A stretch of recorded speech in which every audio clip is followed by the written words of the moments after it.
కరీంనగర్లో ఉత్కంఠ నెలకొంది. పాడి కౌశిక్ అరెస్ట్ నేపథ్యంలో టెన్షన్ వాతావరణం ఏర్పడింది. నిన్న రాత్రి హైదరాబాద్లో పాడి కౌశిక్ రెడ్డిని కరీంనగర్ పోలీసులు అరెస్ట్ చేశారు. రాత్రంతా పోలీస్ శిక్షణ కేంద్రంలోనే పాడి కౌశిక్ ఉండగా ఉదయం 3 టౌన్ పిఎస్ కు తరలించి అక్కడే వైద్య పరీక్షలు నిర్వహించారు. మరి కాసేపట్లో న్యాయమూర్తి ఎదుట ప్రవేశపెట్టనున్నారు. రిమాండ్కి తరలించే అవకాశాలు ఎక్కువగా ఉండడంతో కోర్టు ప్రాంగణం, జైలు వద్ద పోలీసులు భారీగా మోహరించారు. మరోవైపు పాడి కౌశిక్ రెడ్డి అరెస్టుతో బీఆర్ఎస్ శ్రేణులు ఆందోళన చేపట్టే అవకాశం ఉండడంతో ముందస్తుగా వారిని అదుపులోకి తీసుకుంటున్నారు.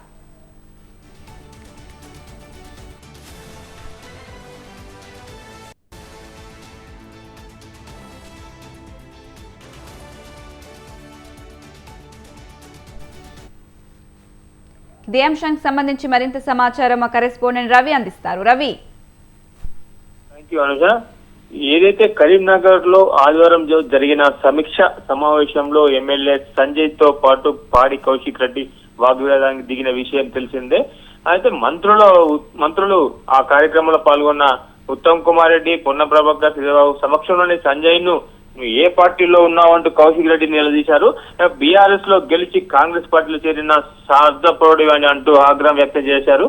ఈ ఘటనకు సంబంధించి ఎమ్మెల్యే సంజయ్ పై దాడి చేశారంటూ ఆయన పిఏతో పాటు సమావేశంలో గందరగోళం సృష్టించారంటూ స్థానిక ఆర్డీఓ మహేశ్వర్ తో పాటు ఏదైతే మన ముగ్గురు ఇటు ఎమ్మెల్యే సంజయ్ కూడా కేసు నమోదు 1 టౌన్ లో పోలీసులకు ఫిర్యాదు చేయడం జరిగింది.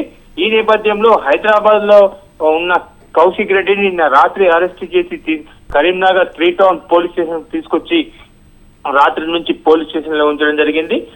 ఈ రోజు అంటే ఉంచడంతో బీఆర్ఎస్ శ్రేణులు కొంత ఆందోళన దిగినప్పటికీ పోలీస్ స్టేషన్ కు లోపలికి ముగ్గురిని మాత్రం అనుమతి ఇచ్చి ఎమ్మెల్సీ నారాయణతో పాటు రవీందర్ సింగ్, నగర అధ్యక్షుడు హరిశంకర్ ను అనుమతించి ఆ కేసు వివరాలు చెప్పడం జరిగింది. ఈ రోజు ఉదయం 9 గంటల ప్రాంతంలో మేజిస్ట్రేట్ ముందు హాజరుపరుస్తామని పోలీసులు వివరించారు. ఇదిలా ఉండగా ముందస్తుగా పోలీసులు టీఆర్ఎస్ శ్రేణులు మాత్రం గృహ నిర్బంధన చేస్తూ ఒక పక్క పట్టణంలో పండుగ వాతావరణం నెలకొన్న సందర్భంగా ఎలాంటి అవాంఛనీయ సంఘటనలు జరగకుండా పార్టీ నాయకులను మాత్రం ముందస్తు అరెస్టులు చేస్తున్నట్టు క్లియర్ గా తెలుస్తుంది. చివరికి మెజిస్ట్రేట్ బెయిల్ మంజూరు చేస్తారా లేక నాన్ బెయిలబుల్ వారెంట్ ఇష్యూ చేస్తారా అనేది వేచి చూడాల్సి ఉంది. Kavya. Right Ravi, thank you.